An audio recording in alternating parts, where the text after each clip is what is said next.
Hey guys and gals, Never here from Drakewing Gaming, and some of you mounts toward the Gaming Dragon. Today I'm coming back at you on the Let's Play episode of Tian He Hui. Anyway, y'all, let's go ahead and jump right back in, shall we? Alarm chain, you were up, and let's go! My big brother came over and used his hand to caress me before leaning his own head over to confirm my body temperature, forehead to forehead. Doesn't seem to have a fever either. Like I said, I'm fine. Did you have a bad dream then? I can't remember it clearly, but I think I dreamt of meeting a tiger and a white wolf. There was a big fire as well. Whoa, that sounds like a total nightmare. Did the dream give you so much fright that you've gotten dementia or something? What the hell is happening? No way, I'm not a kid anymore. But you are one. Anyways, I better go get a water pouch to help you wake yourself up. Don't go anywhere and wait for me here. As he spoke, my big brother turned around and is about to leave. Wait, brother! What is it, Tex? I tried to stand up and hold my brother's hand, but I noticed my body was extremely exhausted and I couldn't move at all. Please just stay here. If you aren't feeling well, just rest. I'll be back soon. How can I ever leave my dearest young brother behind? Leaving his promise, Cloud went back into the house hurriedly, leaving me sitting on the grass, alone. What happened? I remember I was just on a carriage, and now all of a sudden... Was all that a dream? I still remember this being the courtyard right outside our home, but where's Mom and Dad then? A soft glaze of light passed through the tree's shade and shone directly into my eyes. This sudden flash of light made me feel dizzy, and I heard someone calling me in the midst of the haze. Tex! Tex! Mom? Tex, come here. Come find me. Mom? Where are you? Tex, come find me. I ran in the direction of the voice, and the figure standing there in the middle of the emptiness is my mother. Wait! Mom!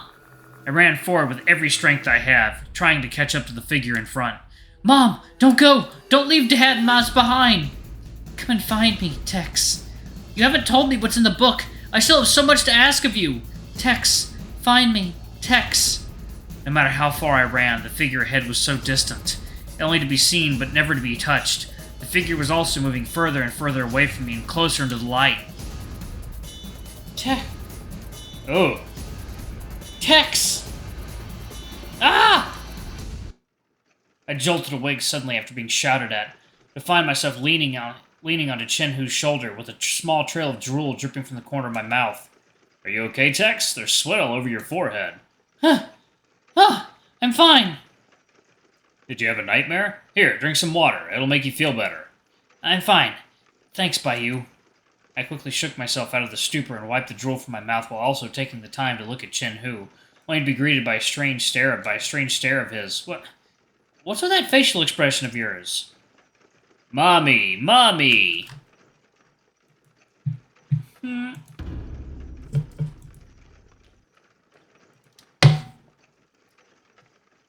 What are you talking about? That's disgusting, you know. Right after saying that, I realized that leaning on someone was quite disrespectful as well. Or maybe he didn't care. But I do, so I ended up leaning on the other side of the carriage and waving my hand in denial. What? That was what you were screaming about when you were asleep. You were drooling and kept calling for Mommy. I froze in my seat due to intense embarrassment. A hot sensation of vapor began traveling up to my head, while every strand of fur on my body bristled up. Forget what you saw!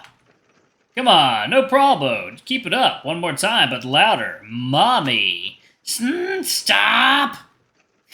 Alright, Tian He, stop teasing Tex already. But his expression just now was so adorable. Honestly, if you continue with this kind of joke, I'm going to get very angry. After sighing in defeat, I opened the curtain and looked outside. Even though I envisioned the scenery outside, what I saw was far more grandeur and spectacular than what I imagined, making me gasp in awe of the sight beholden. Whoa! Where is this? Such beauty! The buildings along the way were far more grand than those in Zhizhou, and the number of people weaving through the streets was greater than the eatery street I went to. Not only did the buildings look grander, but the attire of those who walked the streets was more embroidered and detailed too. Welcome, Tex. This is the capital kingdom of Xi, the city of Wang, also commonly known as the royal capital. You see the tower in the distance? That's the Zongshu Tower, and the core of the Xi kingdom's highest management. What's so exciting about that, you see that stall there? They sell the best fried pancake in all the royal capital, and that one has the best Zhang noodles. From here, looking upwards, you can see a red lofty building there. That is the Pavilion of Scrolls. And I'm telling you, just go over the direction we just came from, and you'll reach that Dajing Bridge. There's a whole lot to eat and play around there. If I don't have any jobs tomorrow, I'll totally bring you for a stroll. Baiyu and Tianhehui began introducing all kinds of places and visible sights on the way and briefly pointed out each building's history and meaning, on top of the kinds of dishes and delicacies that can be enjoyed there. I tried to keep up with all the information they were conveying while my eyes were moving around, trying to capture the spectacles outside. I could feel my brain overheating and shutting down due to attempting to process this sudden abundance of information. After passing through all the bustling marketplaces and grander streets, this journey finally ended on a full stop with a shout from the coachman. Hey-ya! The coachman stopped the carriage. Baiyu and Tianhehui tapped me on the shoulder, telling me it's time to get off, while also pulling me away from getting mesmerized by this new and exciting sight. We've arrived? Yes, come on down. After leaving the carriage, I began to look at the colorful architecture and scenery around me. There were some walls in vermilion paint, ornated in turquoise tiles, and many of the decorations of mainly green and red colors. These architectural styles merged with the petals fluttering in the air to construct an image of unparalleled beauty. Thank you, y'all. Water time. Alrighty, y'all, and we are back. Let's go ahead and jump back into it, shall we? Okay, alright. After Baiyu finished paying for the transportation fee, the coachman left with his carriage. As I turned around, I saw the sign right above the doorway, Tianhehui. This here is Tianhehui? Exactly. Come on in. There are a few people I would like to introduce you to. Don't stand idly by the doorway, silly, or else you might get rammed by incoming carriages. Got it. Baiyu opened the door, and I quickly followed them into a large courtyard, surrounded by red walls and lush greenery. Here in front of you is Tianhehui's business parlor. It seems like Mozia and Kulno have returned from their mission. Good timing, everyone's here. Let's go and say hello. Just relax, buddy, they're all great people. They won't eat you, I think. With a teasing smirk, Tianhehui patted me on the back, but man, he sure is strong. I ended up stumbling my way in just from that, though the scene in front of me is quite different than what I had imagined. Aha! Please be gentler. Wait, what's happening? Why is it looking a little chaotic? A black-horned blue dragon is arguing with a merchant who is pushing a trolley. Did I not make it clear that we ordered 50 kilograms of coal? But why is my scale here showing only 49.8 kilograms? Where's the missing 0.2 kilograms? But we did send you the amount as you requested. Well, if you round off the numbers... No! 0.1 less or 0.1 more are both unacceptable. It must be perfectly 50 kilograms. But sir, we've tried. But adding on another lump of coal would exceed 50 kilograms, and our business would lose out on money. In accordance with Z Kingdom's Commercial Consumer Law, Section 7, Act 48, sales must match the order forms perfectly. Anything less than 0.2 isn't perfect. A far cry from a whole number.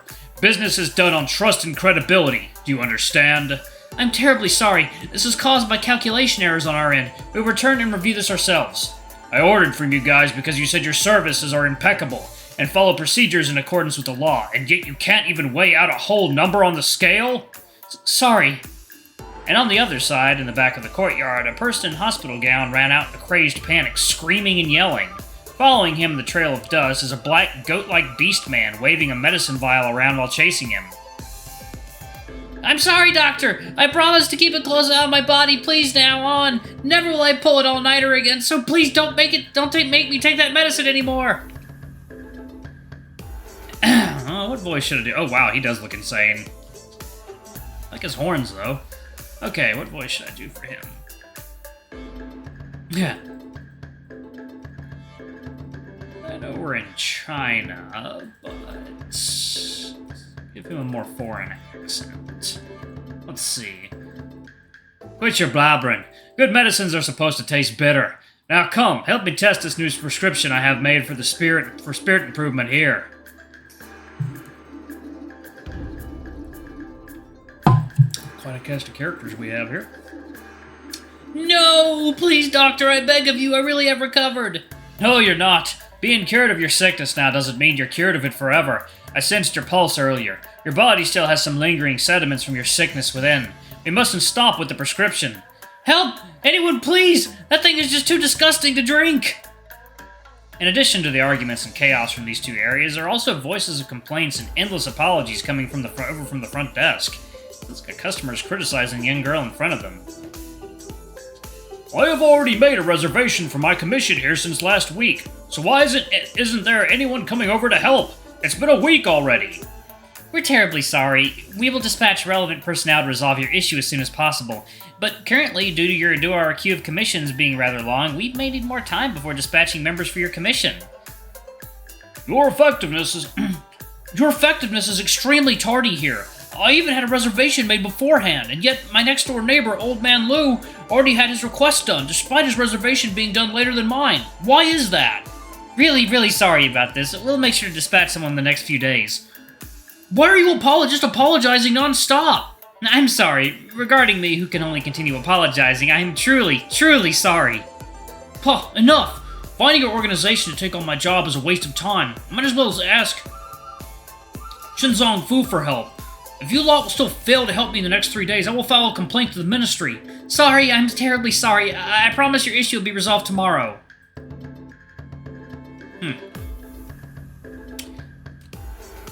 What the heck is all this? I stood there in utter silence, looking at the people walking in my direction. One of them was seemingly traumatized, one was still crying for help, and another continued mumbling in anger. Perfectly. Make no mistakes. Perfectly. No mistakes. Help me! Help me! Any more of those and I'm gonna die! Ah! Seriously, if I knew how slow you guys handle commissions, I would have asked the courts for help instead. Why did I even seek Tian He for this at all?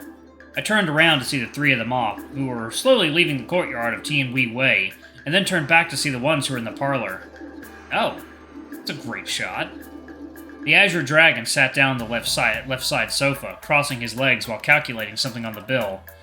And the Black Goat sat down on the right side, eyeing me with a suspicious gleam in his eyes, while the Pink Fox is organizing and packing up the commission files on the front desk in a hurry. Yo, everyone, we're back! Both of you were supposed to be back by today's noon, yet you delayed your return until now. Your time of return is unaligned with the one shown on the mission schedule. Can you please follow the schedule and not pull out any more late arrival scenarios?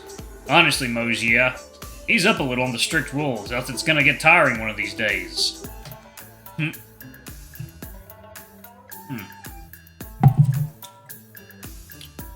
Yo, Tian He, you guys are back. Have you brought any local souvenirs? And who's that canine over there? A new experimental subject for me. He's our new comrade, Chrono. Don't you dare think about testing your medicines on him.